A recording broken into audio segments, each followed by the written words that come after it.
ये जो परसों ड्रामा होने जा रहा है उसका हम रिहर्सल कर रहे हैं और जो परसों ड्रामा है उसका ये है, ये प्रोग्राम है, उसका रिहर्सल है और उसी का ड्रामा का रिहर्सल चल रहा है और बच्चे मेहनत कर रहे हैं। सबसे ज़्यादा डायमंड साहब शिल्पा जी मेहनत कर रहे हैं।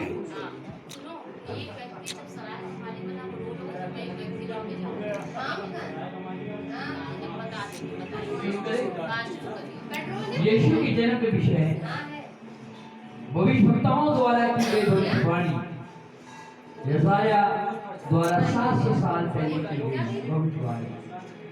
इस कारण प्रभु आप ही तुमको एक चिन्ह देगा, सुनो एक कुंवारी गर्भवती होगी और पुत्र जनेगी और उसका नाम इमैनुअल रखा जाएगा। 700 साल बाद यीशु के जन्म से पूर्व स्वर्ग से परमेश्वर के संदेश को लेकर युवराज फरिश्ता जकरिया के पास पहुंचा। उस वक्त जब जकरिया मंदिर में धूप जला रहा था।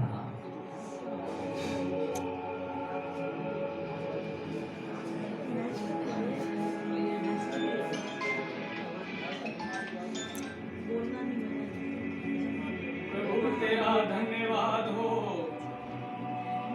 प्रभु तेरा धन्यवाद हो। तू कौन है? मैं स्वर्गदूत जिब्राइल। हे जकरिया, मत डर, क्योंकि देख तेरी प्रार्थना सुन ली गई है। तेरी पत्नी एलिज़ाबेथ से तेरे लिए एक पुत्र उत्पन्न होगा। तू उसका नाम यूहन्ना रखना। तुझे बहुत आनंद और हर्ष होगा और उसके जन्म के कारण से बहुत से लोग हर्षित होंगे, क्योंकि वह परमेश्वर के समान महान होगा और कभी द्राक्षरस या मदिरा नहीं पिएगा और वह अपनी माता के ही गर्भ से पवित्र आत्मा से परिपूर्ण होगा और बहुत से इस्राएलियों को अपने परम पिता परमेश्वर की ओर फेर लाएगा। एलिया की आत्मा की सामर्थ्य से भरपूर होकर आगे चलेगा। माँ बाप का मन अपने बच्चों की ओर और आज्ञा न मानने वालों का मन समझदारी की ओर फेर लाएगा और अपने परम पिता परमेश्वर के लिए एक अच्छी प्रजा तैयार करेगा। हे प्रभु, तुमने ये जो कहा इसे मैं कैसे मानूं और आपकी बात पर मैं कैसे विश्वास करूं, क्योंकि मैं और मेरी पत्नी एलिशबा तो बूढ़े हैं और इस बुढ़ापे में हम कैसे प्यार कर सकेंगे और कैसे बच्चा पैदा करेंगे। हे प्रभु, मुझे क्षमा करें, लेकिन मुझे आपकी बात पर भरोसा नहीं होता। मैं स्वर्गदूतों का प्रधान स्वर्गदूत जिब्राइल हूँ, जो अपने परम पिता परमेश्वर के सामने हर समय खड़ा रहता है और तुम्हें ये बताने के लिए और तुमसे ये सुसमाचार भेजने के लिए भेजा गया हूँ। और तूने मेरी बातों पर विश्वास नहीं किया है, इसलिए जब तक मेरी कही बातें सत्य ना हो जाती तब तक तू बोल न सकेगा। तू मौनी हो जाएगा, तू गूंगा हो जाएगा। नहीं प्रभु, क्षमा प्रभु, क्षमा।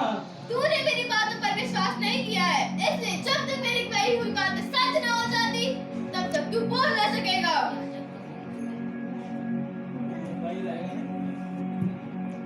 थोड़ी देर बाद देखिए, अब ये 3 याजकों को तो हटाइए, आपके 3 याजक नहीं आ पाए। ठीक है, ठीक है। अब तो आप बाहर जाके क्या कर रहे हो? बात करें याजक से, बात हो अब बात आने वाला तो जब याजक ही नहीं तो कौन सी बात? सीधे फिर बाहर तो चलो। तुम बस अब बाहर जाओ, याजक गायब हो गए।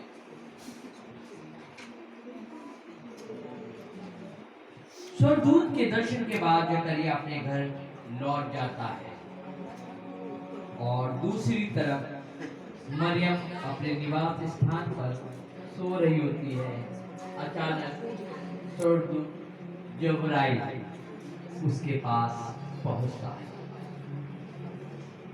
आनंद और जय तेरी हो, हे मरियम, मत डर, क्योंकि परमेश्वर का अनुग्रह तुझ पर हुआ है। हे प्रभु, ये किस प्रकार का अभिवादन है और आप कौन हैं? हे मरियम, तू भयभीत न हो, क्योंकि परमेश्वर का अनुग्रह तुझ पर हुआ है। देख, तू गर्भवती होगी। क्या? हाँ, तेरे एक पुत्र उत्पन्न होगा। तू उसका नाम यीशु रखना।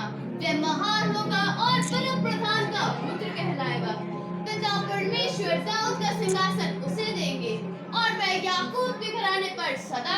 रहेगा और उसके राज का कभी ना अंत होगा। हे प्रभु, ये किस प्रकार से होगा?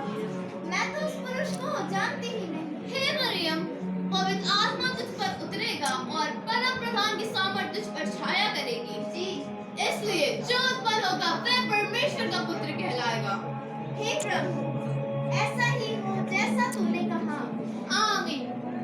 और हाँ मरियम, तेरी रिश्तेदार एलिज़ाबेथ जो बांझ थी, अब उसके बुढ़ापे में एक पुत्र उत्पन्न होगा।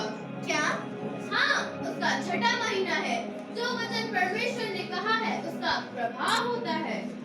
देखो जिब्राइल, मैं तो प्रभु की दासी हूँ। मुझे तेरे वचन के अनुसार।